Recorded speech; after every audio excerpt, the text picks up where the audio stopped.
नमस्कार दोस्तों, आप सभी प्यारे भाई बहनों का क्लास वारिस के यूट्यूब प्लेटफॉर्म पे फिर से एक बार ज़ोरदार स्वागत है। और आज के जो हमारे टॉपिक है वह हिंदी में हमने टोटल आज 50 क्वेश्चन लिए हैं। टोटल आज हमने 50 क्वेश्चन लिए हैं जो कि आपकी UP triple SC, junior assistant, UP police, यानी आप ये कहिए कि जहाँ जहाँ तक आपकी हिंदी पूछी जाती है वहाँ वहाँ से यह आपके वीडियो आपका बहुत इम्पोर्टेंट होने वाली है आज की क्लास। तो आज के क्लास में हमने सबसे पहले क्या उठाया है, तो गद्यांश। हमने सबसे पहले गद्यांश उठाया है और गद्यांश भी आपको ज़रूर है, इन्हें भी सॉल्व करना आना चाहिए, क्योंकि गद्यांश से आप यह समझ सकते हैं कि 3 से 4 नंबर आप गद्यांश से पा सकते हैं। तो गद्यांश आपका पीईटी में आना है 10 नंबर का। तो चलिए देखते हैं कि गद्यांश में हमारा क्या दे रखा है, कि गद्यांश में हमारा क्या लिखा हुआ। देखिए, 2 से 5 नंबर यानी निम्नलिखित गद्यांश का अध्ययन कीजिए और नीचे दिए गए प्रश्नों के उत्तर दीजिए। तो आपको इस तरह का गद्यांश दिया जाएगा और आपको पढ़ना है गद्यांश को, और गद्यांश के पढ़ के आपको ये जो इसके विकल्प है उसका उत्तर देना है। तो चलिए हम गद्यांश को पढ़ते हैं कि क्या दे रखा है कि कुंती अपने लाडले लाल को, अपने हृदय के टुकड़े को, अपने प्यारे नवजात शिशु को नदी में छोड़ कर आई। कहाँ छोड़ के आई? तो नदी में छोड़ के आई। वह छोटी नदी थी, वायु अनुकूल थी, देव की गति जानी नहीं जाती। वह नदी चंबल नदी में जाकर मिलती है। अब शिशु की पिटारी बहती बहती चंबल नदी में आई और इटावे के पास चंबल नदी में आकर श्री यमुना जी से मिलती है।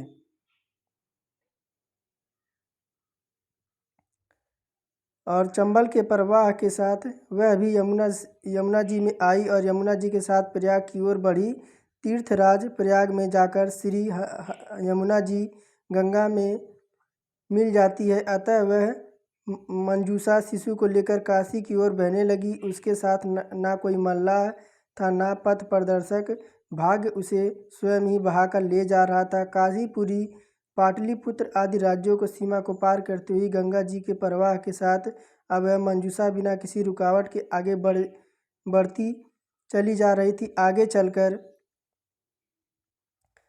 चलकर वह अंग देश की सीमा से पहुंची। अब मानो उसकी यात्रा समाप्त हो गई। उसी समय चंपा नगरी के राजा अधिरथ अपनी स्त्री राधा और अपने सेवकों के साथ गंगा स्नान करने आए थे। उन्होंने दूर से ही सुंदर सी बेटी को जाह्नवी की लहरों के साथ क्रीड़ा करते देखा। अंत में उन्होंने अपने सेवकों को आज्ञा दी कि वह सामने और मंजूषा वो बहती हुई जा रही थी, उसे पकड़ कर लाओ। तो देखिए, ये तो हमारे गद्यांश थे। गद्यांश हमने बड़े बारीकी से पढ़ा है और हमें इसके उत्तर देने हैं कि गद्यांश में हमारा क्या दे रखा है। तो देखिए क्या दे रखा है कि कुंती अपने नवजात शिशु को कहाँ छोड़कर आई। कुंती जो थी वह अपने नवजात शिशु को कहाँ छोड़कर आई। तो दिए गए गद्यांश के अनुसार हमें गद्यांश के अनुसार बताना है कि नवजात शिशु को आपको कहाँ छोड़ के आई। तो कुंती ने अपने नवजात शिशु को कहाँ छोड़ के आई? तो नदी में। कहाँ छोड़ के आई? तो नदी में। मंजूषा को कौन ले जा रहा था? मंजूषा को कौन ले जा रहा था? तो कौन? तो भाग्य। मंजूषा को कौन ले जा रहा था? तो मंजूषा को उसका भाग्य ले जा रहा था। तो 2 क्वेश्चन हमारे यहाँ कंप्लीट हुए। हम आगे बढ़ते हैं।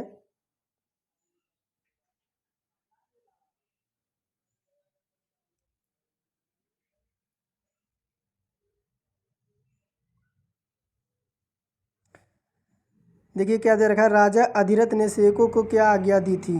राजा अधिरथ ने सेवकों को क्या आज्ञा दी थी? तो उन्होंने क्या आज्ञा दी थी कि मंजूषा को लाने को, यानी मंजूषा यानी जो बह के जा रही थी मंजूषा, उसे पकड़ के लाने की आज्ञा दी थी। तो ऑप्शन नंबर ए इसमें हमारा करेक्ट हो जाएगा। चंपा नगरी के राजा किसके साथ गंगा स्नान करने आए थे? चंपा के राजा किसके साथ गंगा स्नान करने आए थे? तो चंपा के राजा जो थे वह राधा और अपने सेवकों के साथ जो थे वह गंगा स्नान करने आए थे। ऑप्शन नंबर ए इसका भी सही हो जाएगा 5 नंबर का। और देखिए आपका 6वां नंबर क्या दे रखा है कि जब कोई सरकारी पत्र, ज्ञापन या कार्यालय ज्ञापन एक साथ अनेक प्रसेतियों को भेजा जाए तो उसे क्या कहते हैं? जब कोई सरकारी पत्र, ज्ञापन या कार्यालय ज्ञापन एक साथ अनेक परिस्थितियों को भेजा जाए तो उसे क्या कहते हैं? तो उसे क्या कहते हैं? तो उसे हम कहते हैं परिपत्र। क्या कहते हैं? तो उसी परिपत्र। जब कोई सरकारी पत्र, ज्ञापन या कार्यालय ज्ञापन एक साथ अनेक परिस्थितियों को भेजा जाए तो उसे हम परिपत्र या इसे हम गस्ती पत्र भी कहते हैं। क्या कहते हैं? तो इसे हम गस्ती पत्र भी कहते हैं। इसे हम गस्ती पत्र भी कहते हैं। इसे हम गस्ती पत्र भी कहते हैं। इसमें प्रेषक एक ही अधिकारी होता है जबकि प्राप्तकर्ता अनेक होते हैं। जब एक अधिकारी दूसरे अधिकारी को व्यक्तिगत रूप से पत्र लिखता है तो उसे क्या कहते हैं? जब एक अधिकारी दूसरे अधिकारी को व्यक्तिगत रूप से पत्र लिखता है तो उसे क्या कहते हैं? तो उसे क्या कहते हैं? अर्धशासकीय पत्र। क्या कहते हैं? तो उसे अर्धशासकीय पत्र कहते हैं। कि देखिए, जब सरकारी अधिकारियों के मध्य सरकारी काम से व्यक्तिगत शैली में लिखे जाने वाले अर्धशासकीय पत्र कहलाते हैं। इनका उद्देश्य जो है वह सरकारी कार्यालयों में तत्परता और तीव्रता प्रदान करने के साथ साथ किसी विशेष बात की ओर ध्यान आकर्षित करने के लिए यह जो है अर्धशासकीय पत्र लिखा जाता है। और देखिए 8वां नंबर क्या है कि एक विद्यार्थी को अपने स्कूल के प्रधानाचार्य को अभिवादन में क्या लिखना चाहिए? यानी कोई विद्यार्थी है तो वह अपने प्रधानाचार्य को अगर वो पत्र लिखता है तो अभिवादन में उसे क्या लिखना चाहिए? तो क्या लिखना चाहिए कि आपका आज्ञाकारी शिष्य। तो आपने देखा होगा कि जैसे जब आप विद्यालय में पढ़ते होंगे, चाहे आप 6वीं से लेकर आप 12वीं तक हो, तो जब आपको छुट्टी चाहिए थी तो आप अपने नीचे क्या लिखते थे कि आपका आज्ञाकारी शिष्य। जब छुट्टी आपको लेनी थी या कोई बात थी तो आप नीचे क्या लिखते थे? तो आपका आज्ञाकारी शिष्य। और संक्षेपण मूल पाठ से कितने शब्दों में लिखना चाहिए? संक्षेपण मूल पाठ से कितना लिखना चाहिए? तो 1/3। कितना? तो 1/3। और आगे देखिए 10वां नंबर, हिंदी में ध्वनियाँ कितने प्रकार की होती हैं? तो हिंदी में ध्वनियाँ टोटल 2 प्रकार की होती है। कौन कौन सी? एक तो आपकी स्वर होती है, एक क्या होती है? तो एक आपकी व्यंजन होती है।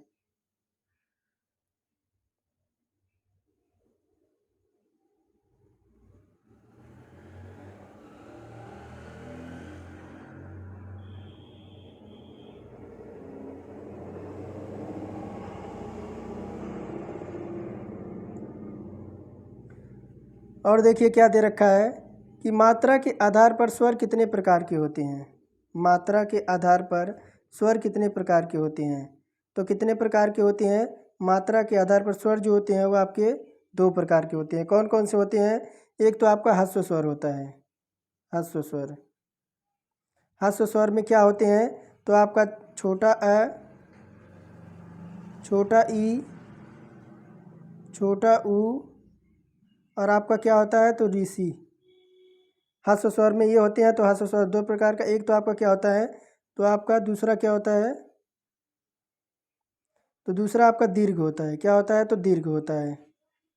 दीर्घ में क्या होता है? तो आपका बड़ा आ, बड़ी ई, बड़ा ऊ, ए, ऐ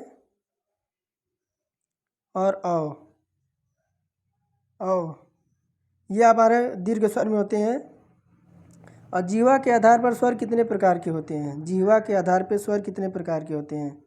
तो जीवा के आधार पर स्वर कितने प्रकार के होते हैं? तो टोटल 3 प्रकार के होते हैं। कौन सा? तो अग्र स्वर, जिसमें आपका छोटी ई, बड़ी ई, ए और ऐ, और मध्य स्वर और पश्च स्वर। कितना प्रकार के होते हैं? तो जीवा के आधार पे तो 3 प्रकार के। आपका अग्र हो गया, मध्य हो गया यानी बीच का हिस्सा, और पश्च यानी पीछे का हिस्सा।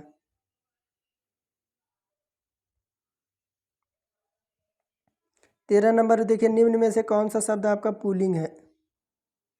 पुल्लिंग शब्द बताना है आपको। कौन सा शब्द पुल्लिंग है? तो आपका आभार। आभार आपका पुल्लिंग शब्द है, क्योंकि शेष दया कैसी है, भाषा कैसी है, माया कैसी है, ये तो आपकी स्त्रीलिंग है। लेकिन आभार कैसा है, ये आपका पुल्लिंग हो गया। निम्न में से कौन सा शब्द पुल्लिंग है? फिर एक बार आपको पुल्लिंग शब्द बताना है। तो पुल्लिंग कौन? तो कष्ट कैसा है, आशा कैसी है, क्षमा क्षमा कैसी है, सेना कैसी है, या और कष्ट कैसी नहीं है, कष्ट कैसा है, तो ये आपका पुल्लिंग हो जाएगा। और देखिए आगे क्या देख रहे हैं, निम्न में से कौन सा शब्द स्त्रीलिंग है। 15 नंबर में आपको स्त्रीलिंग शब्द बताना है कि विवाद कैसा है, रूप कैसा है, सार कैसा है, आय कैसी है। आय कैसी है ये आपकी स्त्रीलिंग हो जाएगी। निम्न में कौन सा शब्द स्त्रीलिंग है। फिर आपको 16 नंबर में स्त्रीलिंग शब्द बताना है कि स्त्रीलिंग कौन सी है। तो गृह कैसा है, चंदन कैसा है, पत्ता कैसा है, सभा कैसा नहीं है, सभा कैसी है। तो इसमें आपका 16 में डी नंबर आपका स्त्रीलिंग हो जाएगा। संधि कितने प्रकार की होती है। 17 नंबर संधि कितने प्रकार की होती है। तो संधि कितने प्रकार की होती है, तो टोटल 3 प्रकार की संधि होती है। कौन कौन सी। स्वर संधि, व्यंजन संधि और विसर्ग संधि। स्वर संधि, व्यंजन संधि और विसर्ग संधि। आगे बढ़ते हैं 18 नंबर की ओर। देखिए क्या दे रखा है, सदानंद का सही संधि विच्छेद बताइए। सदानंद, सदानंद का सही विच्छेद क्या हो जाएगा, सत प्लस आनंद। सत प्लस आनंद। और इसमें कौन सी संधि हो जाएगी, तो इसमें आपकी व्यंजन संधि हो जाएगी। कौन सी संधि, तो इसमें आपकी व्यंजन संधि हो जाएगी। पुस्तकालय में कौन सी संधि है। पुस्तकालय में कौन सी संधि है, इसमें आपकी दीर्घ संधि है।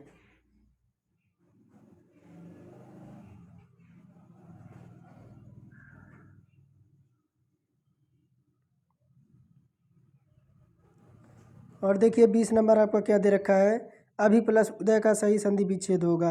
अभी प्लस उदय का सही संधि विच्छेद क्या हो जाएगा, क्या हो जाएगा, अभ्युदय। क्या हो जाएगा, तो अभ्युदय। यथासंभव में कौन सा समास है। यथासंभव में कौन सा समास है। 20 नंबर है, यथासंभव में आपका कौन सा समास है, तो कौन सा है। 21 नंबर है, यथासंभव में आपका कौन सा समास है।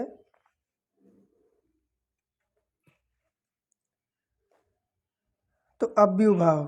अव्युभाव क्यों, क्योंकि इसका आप देखिए अव्युभाव जिस समास पद में आपका आरंभ में आपका निर हो, आपका क्या हो, तो निर हो, प्रति हो, यथा हो, वे हो, आ हो, व हो, ऐसे शब्द में हो, वहाँ पे हमेशा आपका क्या होता है, तो आपका अव्युभाव, क्योंकि इसका पहला पद आपका जो होता है वह उपसर्ग होता है। और परमेश्वर में कौन सा समास है। 22 नंबर बताइए, परमेश्वर में कौन सा समास है। तो परमेश्वर परम है जो ईश्वर, यानी कर्मधारय इसमें हो जाएगा।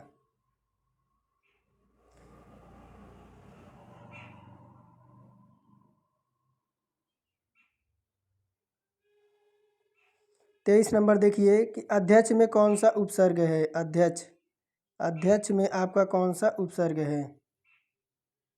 तो अध्यक्ष में आपका अधि उपसर्ग लगा हुआ है। उपसर्ग आपका आगे लगता है वाक्य के, और आपका प्रत्यय आपका वाक्य के पीछे लगता है। संग्राम में संग्राम में आपको उपसर्ग बताइए। संग्राम में, संग्राम में आपको उपसर्ग बताना है। तो संग्राम में आपका क्या हो जाएगा, तो सम, ऑप्शन नंबर बी। सावधानी में कौन सा प्रत्यय है। सावधानी में प्रत्यय कौन सा है, तो आपका सावधानी देखिए आ गया। तो आपका प्रत्यय जो होता है वह वाक्य के हमेशा पीछे लगता है। कहाँ लगता है, तो वाक्य के पीछे लगता है। और इसमें आपका जब सावधानी क्या निकलेगी, तो सावधानी में तो आपकी बड़ी ई निकलेगी। क्या निकलेगी, तो बड़ी ई निकलेगी। जिंदगी में कौन सा प्रत्यय है। जिंदगी 26 नंबर में बताइए कि जिंदगी में आपका इसमें भी बड़ी ई निकलेगी।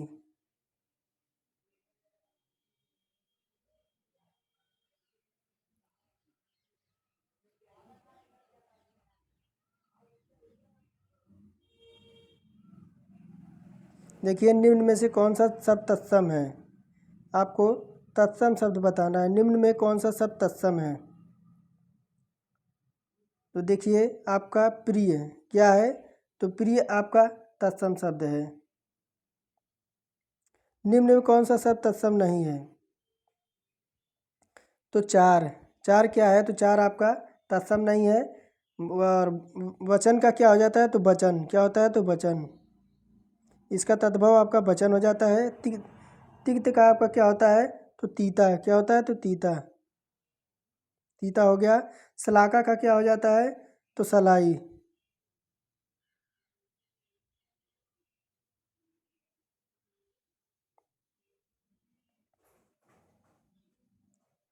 29 नंबर देखिए क्या दे रखा है कि निम्न में कौन सा शब्द विदेशज है। कौन सा शब्द विदेशज है, तो रिक्शा। क्या है, तो रिक्शा शब्द आपका जो है यह विदेशज शब्द है, क्योंकि ये कहाँ से है, तो कौन सा शब्द है, तो ये आपका जापानी शब्द है। कैसा है, तो रिक्शा आपका जापानी शब्द है।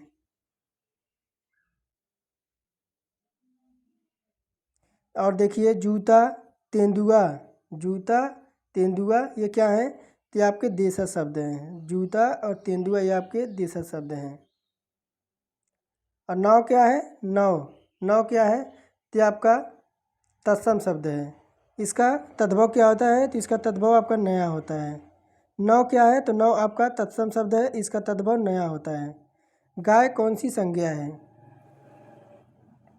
तो गाय आपकी एक जातिवाचक है। क्यों, क्योंकि गाय की बहुत सी प्रजाति होती है। गाय काली भी होती है, भूरी भी होती है, और काली भी होती है, और आपकी सफ़ेद भी होती है। तो गाय की बहुत सी आपकी, जैसे लकड़ी हो गई, घोड़ा हो गया, मोर हो गया, किताब हो गया, शिक्षक हो गया, मंत्री हो गए, ये सब के सब आपके जातिवाचक में आते हैं।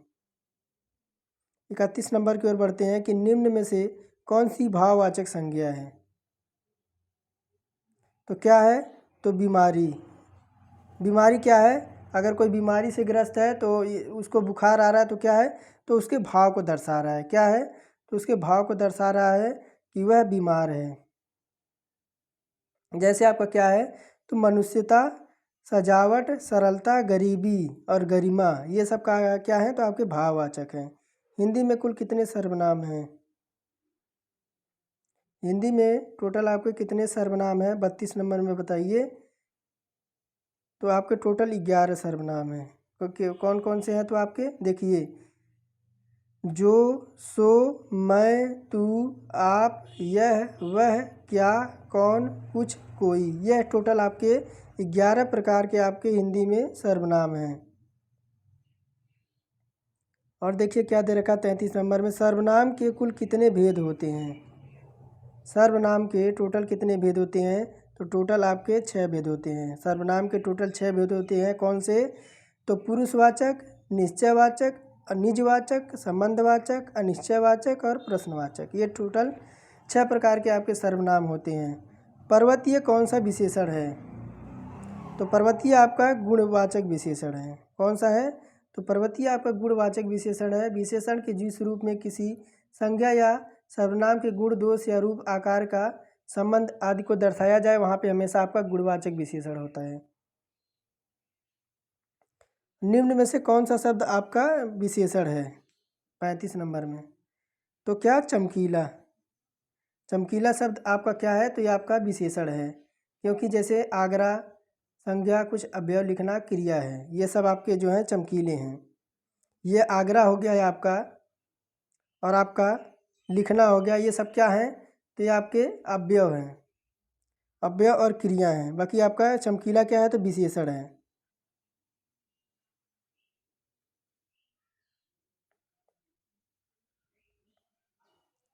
और देखिए क्या दे रखा है 36 नंबर,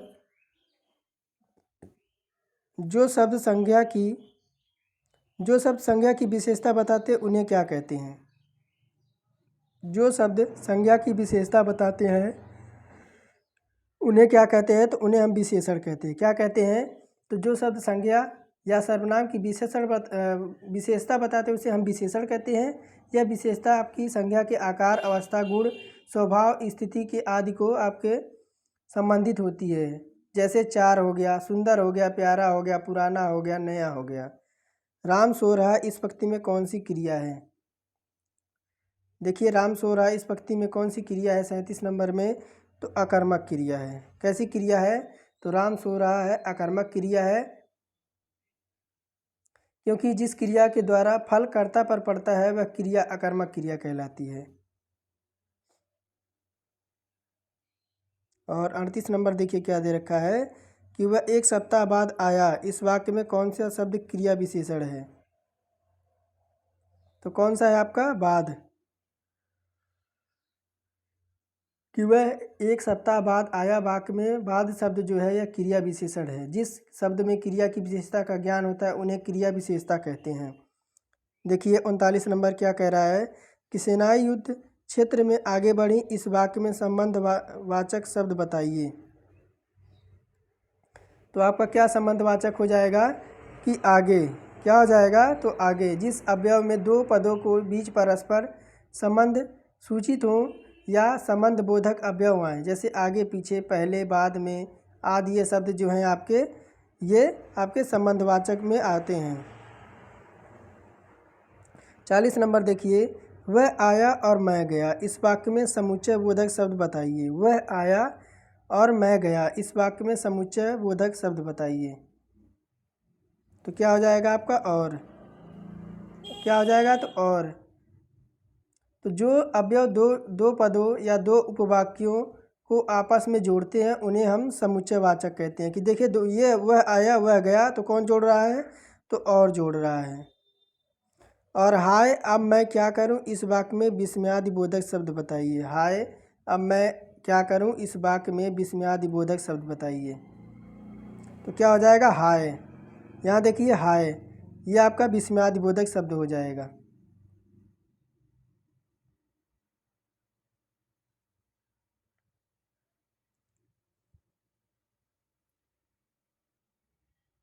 और देखिए 42 नंबर क्या आपसे कह रहा है कि कौन सा शब्द अनिक का पर्यायवाची है?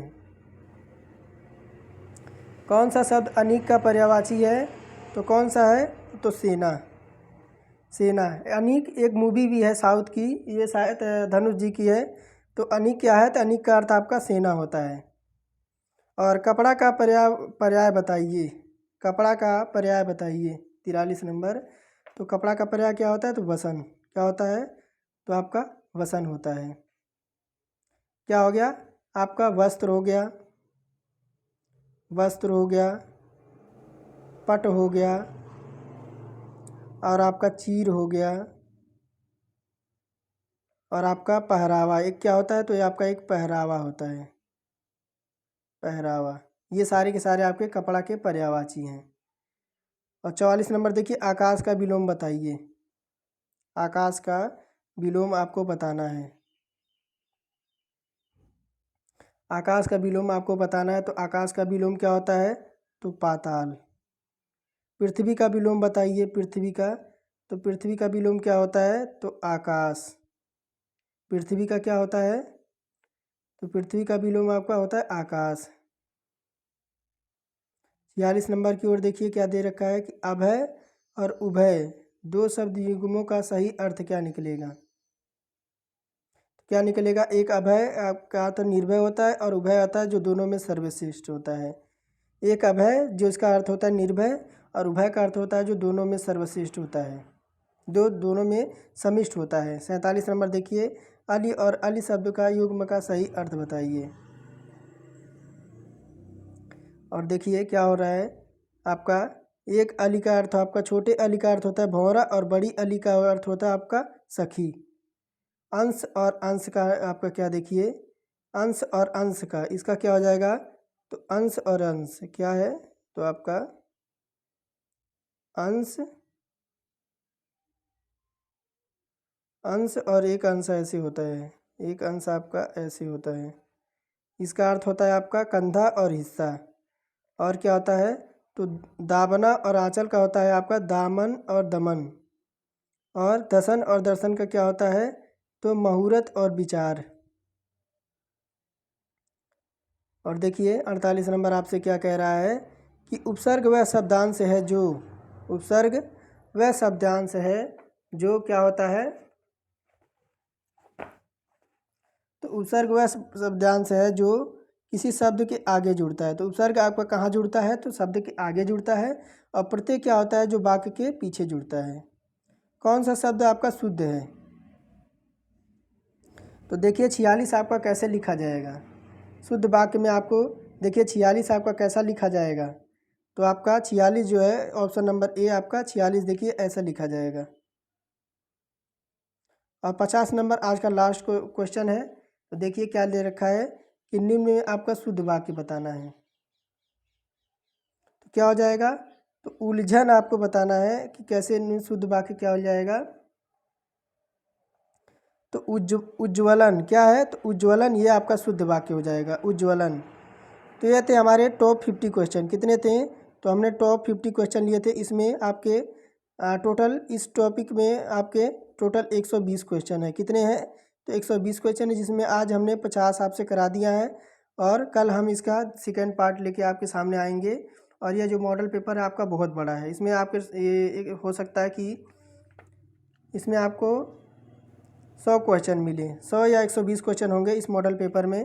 तो चलिए आज का टेस्ट यहीं समाप्त करते हैं। और आप लोग एक गलती ये करते हैं कि आप वीडियो तो देखते हैं लेकिन चैनल को सब्सक्राइब नहीं करते हैं। चलिए कोई बात नहीं, ना कीजिए, लेकिन ये तो आप कमेंट में बताइए कि आपने जितना भी मैं आपको प्रैक्टिस सेट कराता हूँ, चाहे वो 25 नंबर का हो, चाहे वो आपका 50 नंबर का हो, आपको कमेंट में ज़रूर बताना चाहिए कि आपने उसमें कितना क्वेश्चन अटेम्प्ट किया। तो चलिए इसी के साथ आज का क्वेश्चन समाप्त करते हैं और आप सभी का दिन शुभ हो।